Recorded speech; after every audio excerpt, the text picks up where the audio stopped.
Tampok ang makasaysayang 236-car mega parade sa Clark International Speedway nitong weekend. Balikan natin ang highlights ng event sa report ni teammate Jamaica Bayaka.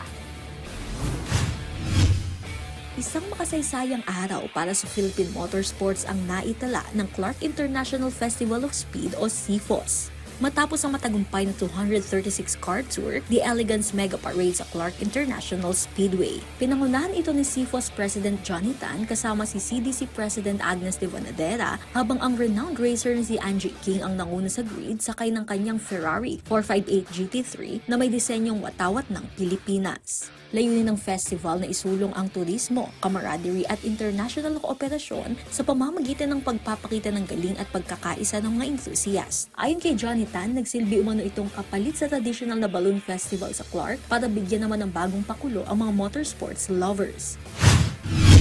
This is our second year and we're very happy that we have reached 206, and these are four wheels car enthusiasts that have come together to Clark to enjoy the Saturday and a day in the track and a day here in the parade ground of Port Stotzenberg.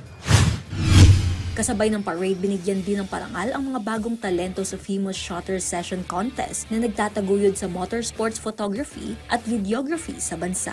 Higit 190 entries ang sumali sa Philippine Motorsport Championship Series na naghatid ng matinding aksyon sa adrenaline sa Clark Track. We're actually surprised with the support of the different car groups this time around. All we want is to bring together different car communities in one place, because we notice each car groups have their own needs. Why not bring them together and celebrate the community? Hindi rin nagpahuli ang car meets at exhibitor zone na naging tambayan ng mga auto enthusiast at lifestyle brand sa isang makulay na weekend ng musika at kultura. Tampok din ng 1962 Edsbrot Formula Junior at parangal kay Dodge Laurel ang unang Pilipinong nagkampiyon sa Macau Grand Prix. Sa tagumpay nito, nakaabang na ang CFOS Two-Wheel Festival na gaganapin sa November 28 to 30 sa Clark International Speedway.